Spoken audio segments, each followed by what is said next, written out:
Stories from space. Science fiction has been pretty adept at predicting the future. But what happens when a sci-fi magazine touts an unbelievable story as truth? The first in a string known as the Shaver Mystery was published in March 1945's Amazing Stories. This very issue is preserved in the New Mexico Museum of Space History Archives. Author Richard Sharp Shaver's I Remember Lemuria told of a lost race of beings who lived underground. Ancient but technologically savvy races had once escaped Earth and left their savage children behind. The few remaining royalty were the Daros, their overpopulated degenerate youth, the Daros, short for detrimental robots. They weren't actually robots, but acted in a robotically brutal way. Editor Ray Palmer hinted that what is accepted as fantasy could actually be truth. Palmer avowed, "Science has placed its stamp of recognition on one of the weird things in the mind of man, that faculty known as racial memory." He added, "In this issue, we present a story," and he placed a question mark after that word. That was the first of the stories of the past based on actual racial memory. More tales followed. Shaver said in 1932 he'd been working in a factory when audio frequencies caused by welding equipment allowed him to hear voices of the cave-dwelling Daros. Shaver's language was lurid, not to mention the artwork. He wrote, "I could only look and rage within me at the death that played about the recently joy-filled hall. Within me, the stimulating rays still caused an elation, but it was submerged beneath the surge of wrath that made my blood hot."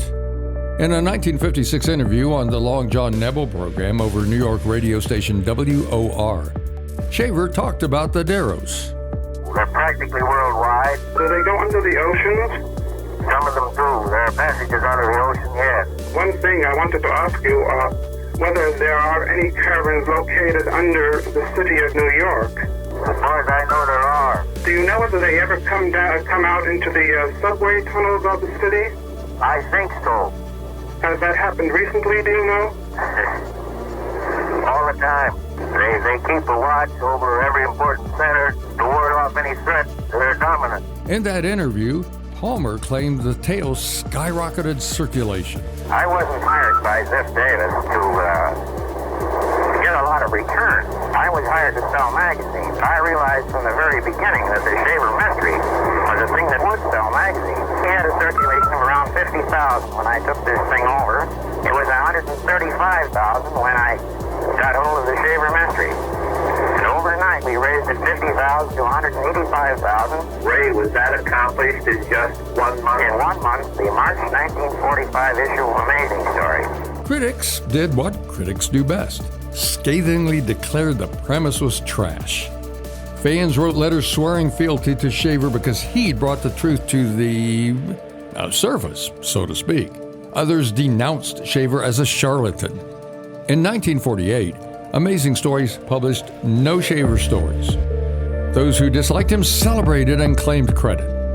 Palmer said magazine sales were decreasing.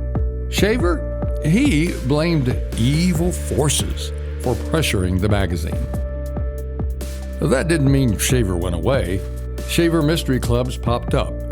Periodicals periodically pronounced new so-called findings. His books are still reprinted. New acolytes drool when they think of unearthing lost races thriving deep in the earth. Shaver died in 1975. He never achieved equal fame. In fact, he lived in obscurity. He devoted time to seeking physical proof of his theories in rocks. He published rock books and enjoyed drawing and photographing. His art and images are still exhibited. Stories from space. Be sure to follow us on Facebook and YouTube and nmspacemuseum.org.